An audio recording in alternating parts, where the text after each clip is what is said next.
పూజింపడేని నోరు నవ్వంగ హరికీర్తి నుడువడేని దయయు సత్యంబు లోనుగా తలపడేని కలుగనేటికి తల్లుల కడుపు చేటు.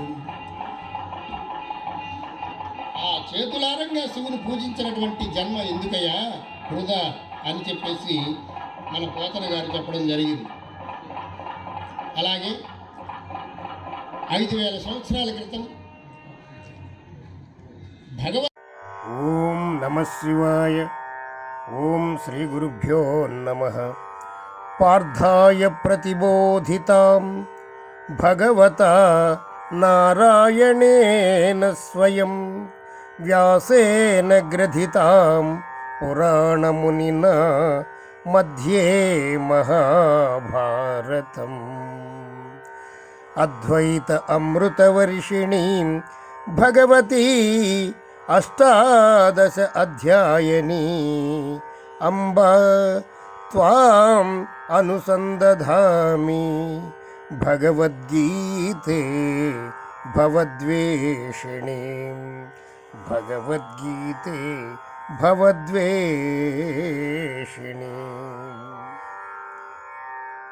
ప్రేక్షక మహాశైలారా, శ్రీకృష్ణ పరమాత్మ స్వయముగా అర్జునునకు చెప్పినది, వ్యాస భగవానుడు రచించి మనకు అందించినది, పంచమ వేదమైనటువంటి మహాభారతము అనేటువంటి గొప్ప గ్రంథములో ఉన్నటువంటిది, అద్వైతాన్ని బోధించేది, 18 అధ్యాయములు కలది, అమ్మలా మనకి అన్నీ తెలియజేసేది, భవరోగాన్ని పోగొట్టే తల్లి ఓ భగవద్గీతామాత నీకు నమస్కారము. అలాగే శోక సముద్రంలో మునిగిపోయిన అర్జునుని ఉద్ధరించినది, అనేక బాధలు పడుతున్న మానవాళికి దొరికినటువంటి అమృతం. మంచి మాట, మంచి పాట మన జీవితాన్నే మార్చేస్తుంది, ఎట్టి సందేహము లేదు. అలాంటి అద్భుతమైనటువంటి మహత్తరమైనటువంటి భగవద్గీతలోని ముఖ్య అంశాలు ఇప్పుడు మనం తెలుసుకుందాం. వాసాంసి జీర్ణాని యథా విహాయ నవాని గృహ్ణాతి నరోపరాణి తథా శరీరాణి విహాయ జీర్ణాన్ అన్యాని సంయాతి నవాని దేహి. మనుషుడు ఎట్లా అయితే చిరిగిపోయిన వస్త్రాలను వదిలేసి క్రొత్త వస్త్రాలను ఎలా అయితే ధరిస్తూ ఉంటాడో, అలాగే మన ఆత్మ కూడా ఈ జీర్ణమైపోయినటువంటి, ముసలిదైపోయినటువంటి, పనికిరానటువంటి ఈ శరీరాన్ని వదిలేసి క్రొత్త శరీరాన్ని ధరిస్తుందయ్యా అర్జున. క్రొత్త బట్టలు వేసుకోవడానికి మనం ఎంత ఉత్సాహంగా ఉంటామో, మన ఆత్మ కూడా క్రొత్త శరీరాన్ని ధరించడానికి అంత ఉత్సాహంగా ఉంటుంది. దీంట్లో దిగులు పడాల్సిన పని లేదంటారు కృష్ణ పరమాత్మ.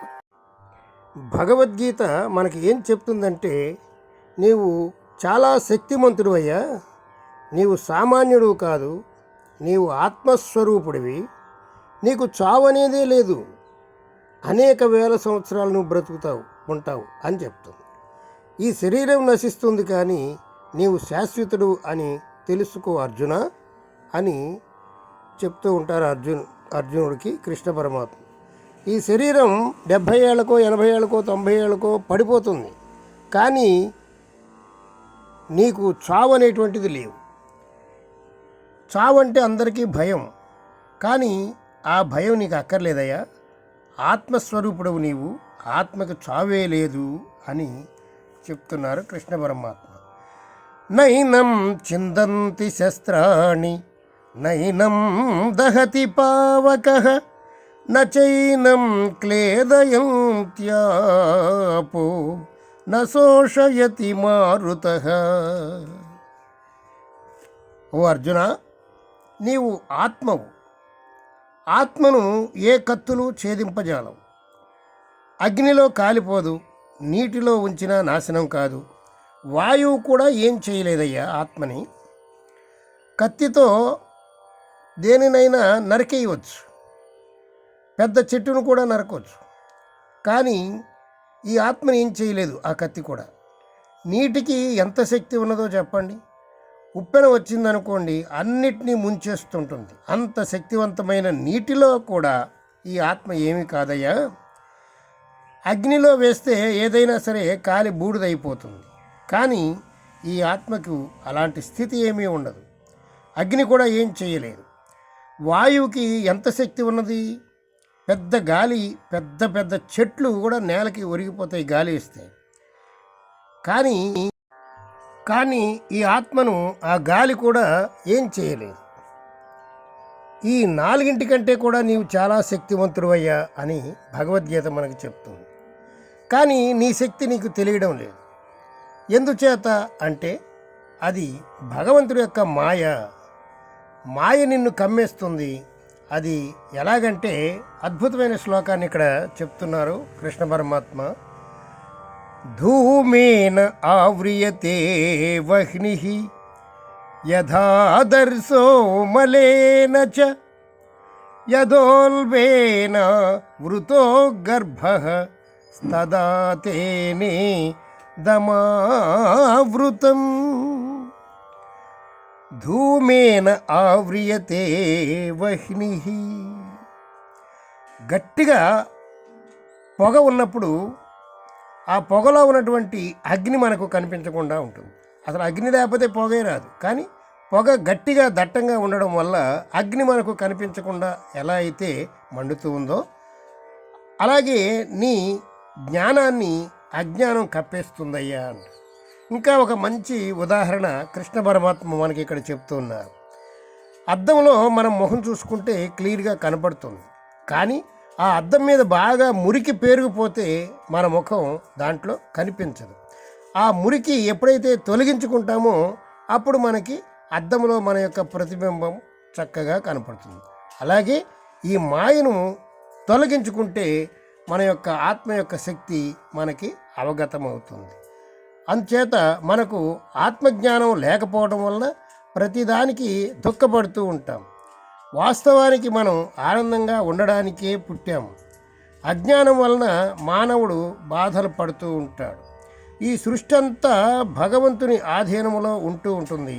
శివుడు ఆజ్ఞ లేకపోతే చీమైనా కుట్టదు. అలాగే భగవంతుడి మీద పూర్తి విశ్వాసం ఉన్నవాడికి ఏ లోటు రాదు అని భగవద్గీత మనకి చెబుతూ ఉన్నదన్నమాట. ఈ శ్లోకం చూడండి.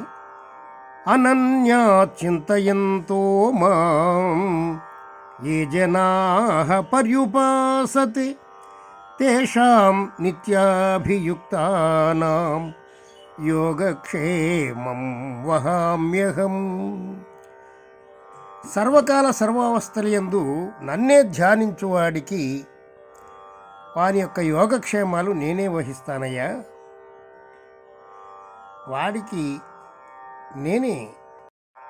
వాడికి యోగము క్షేమము చూసేది నేనే అంటాడు.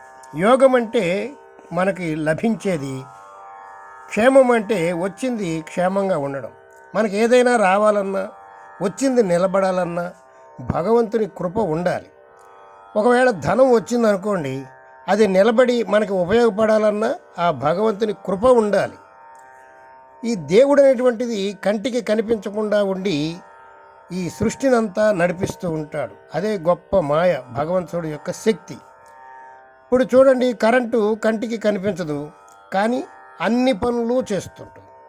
ఫ్యాన్ తిప్పుతుంటుంది, లైట్లు వెలిగిస్తూ ఉంటుంది, పెద్ద పెద్ద యంత్రాలను పని చేయిస్తూ ఉంటుంది, కానీ కంటికి కనిపించదు. అలాగే దైవశక్తి కూడా అంతే. దేవుడు కంటికి కనిపించకుండానే ఈ యావత్ సృష్టిని నడిపిస్తూ ఉంటాడు. సూర్యుని ఉదయింపజేసేది ఆయనే, అస్తమింపజేసేది ఆయనే. ఈ అనేక కోట్ల టన్నుల బరువు ఉన్నటువంటి ఈ భూమిని తిప్పేది ఆ భగవంతుడి యొక్క శక్తి. ఇంత భూమిని ఆయన ఎలా తిప్పుతున్నాడో చూడండి. ఏదో ఒక అద్భుతమైన శక్తిని, ఆ శక్తి ఈ సృష్టిని అంతా నడిపిస్తుంది. ఆ శక్తే భగవత్ శక్తి అని తెలుసుకోవడమే జ్ఞానం. అది మనల్ని కూడా నడిపిస్తుందని తెలుసుకోవడమే జ్ఞానం. కలౌ స్మరణాన్ముక్తి అన్నారు. ఈ కలియుగంలో యజ్ఞాలు యాగాలు చేయాలంటే చాలా కష్టమయ్యా, చాలా డబ్బుతో కూడుకున్నటువంటి పని.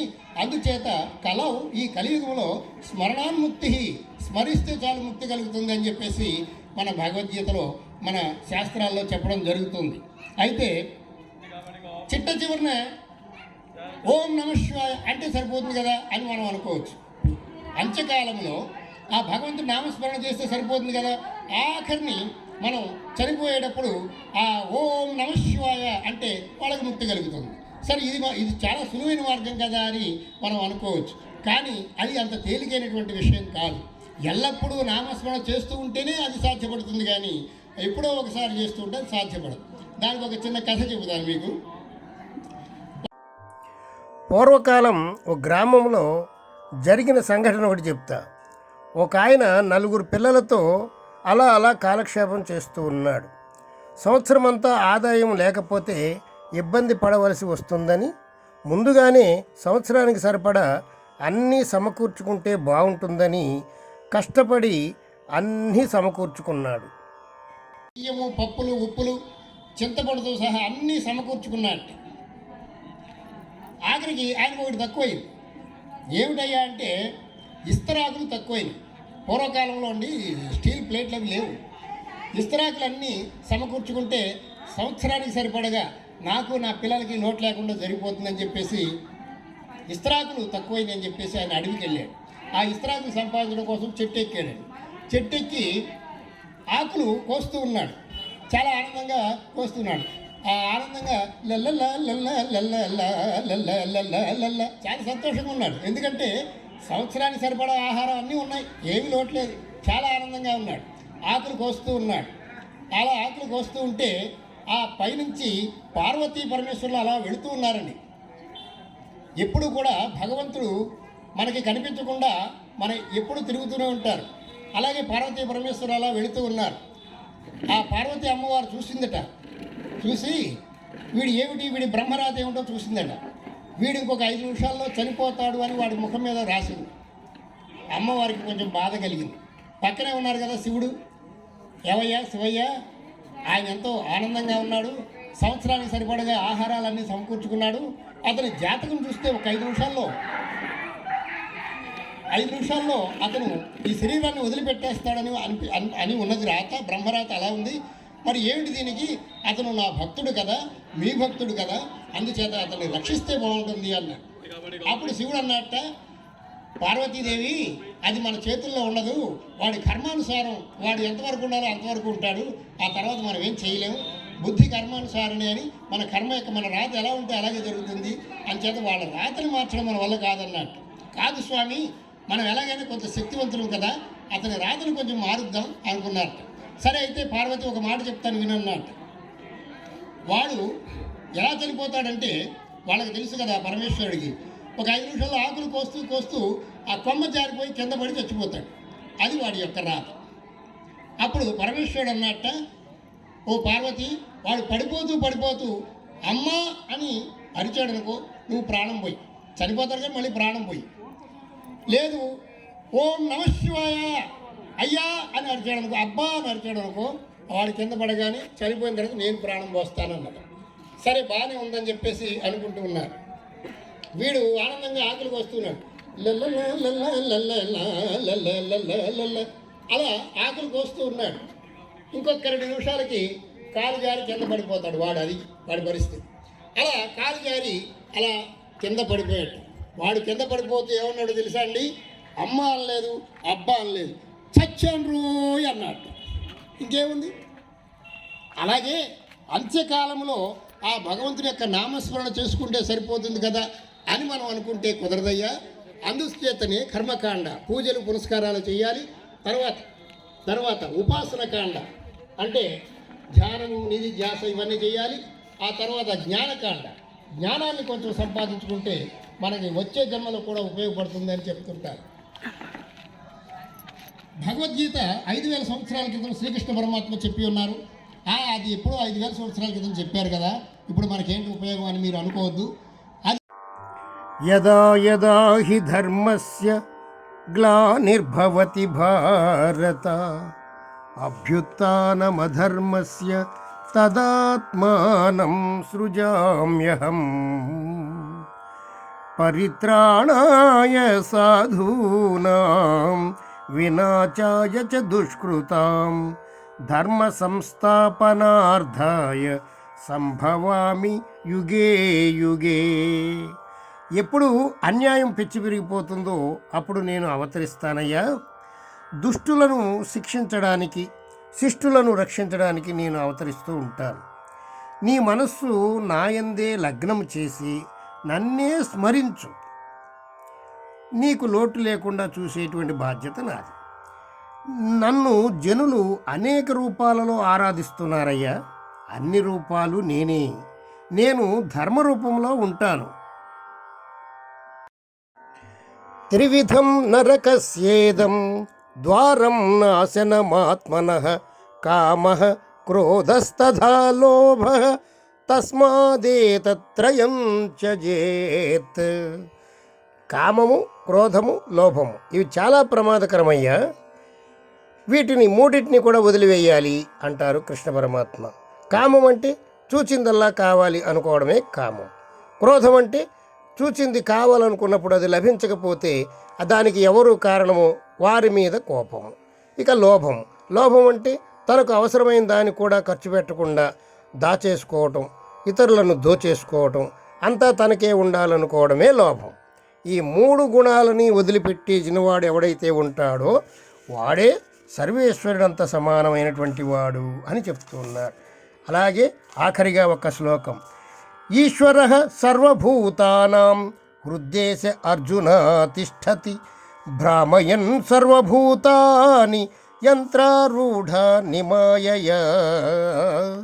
ఈశ్వరః సర్వభూతానాం. ఈశ్వరుడు అన్ని ప్రాణుల్లో ఉన్నటువంటి చైతన్యం ఈశ్వర పరమాత్మని యొక్క స్వరూపమే. ప్రతి వాడిలో ఉన్న చైతన్యం ఈశ్వరుడే. ఈశ్వరుడు ఎలా ఉన్నాడయ్యా అందరిలో అంటే బొమ్మలను ఆడించేవాడిలా ఉన్నట్టు. బొమ్మలను ఆడించేవాడు ఎలాగైతే అన్ని బొమ్మల్ని తనకిష్టం వచ్చినట్లుగా ఎలా ఆడిస్తూ ఉంటాడో ఈ జీవులందరినీ, ఈ మనుషులందరినీ కూడా ఆ భగవంతుడు అలా యంత్రాల్లాగా ఆడిస్తూ ఉన్నాడు అంటున్నాడు. అయితే మనం ఏం చేయాలయ్యా అంటే కామ, క్రోధ, లోభ, మోహ, మద, మాత్సల్యాలు అనేటువంటి ఈ అరిషడ్వర్గాలను జయిస్తే మానవుడే ఈశ్వరుడవుతాడు. అంచేత ఈ భగవద్గీతను అనుసరిస్తే ఎవడైతే అనుసరిస్తాడో వాడు శివుడవుతాడు, భక్తుడు భగవంతుడవుతాడు, జీవుడు శివుడవుతాడు, నరుడు నారాయణుడవుతాడు. నారాయణుడికి లోటే అనేదే ఉండదు. అంచేత ఈ జగత్తంతా నారాయణ అధీనంలో ఉంటుంది. కాబట్టి ఈ నారాయణుడు అవడానికి మనమే కారణం. అంచేత మనం మాయను తొలగించుకొని ఈ భగవద్గీతను అనుసరించి నారాయణుడు అవడానికి ప్రయత్నిస్తే మనకి లోటు అనేదే ఉండదు అంటున్నారు. అంచేత ఈ భగవద్గీతను అనుసరించడం చాలా ముఖ్యం. సర్వధర్మాన్ పరిత్యజ్య మామేకం శరణం వ్రజ అహం త్వా సర్వపాపేభ్యో మోక్షయిష్యామి మా శుచః. ఇవన్నీ కూడా వదిలిపెట్టేసి నన్ను ఆశ్రయించవయ్యా, నీకు లోటు ఉండదు అని కృష్ణ పరమాత్మ చెప్తున్నారు. స్వస్తి. ఈ వీడియో మీకు నచ్చినట్లయితే మా పురాణామృతం ఛానల్ని లైక్ చేయండి, షేర్ చేయండి, సబ్స్క్రైబ్ చేసుకోండి. సర్వే జన సుఖినో భవంతు. సమస్త సన్మంగళాని సంతు. హరి ఓం తత్సత్. జై శ్రీమన్నారాయణ.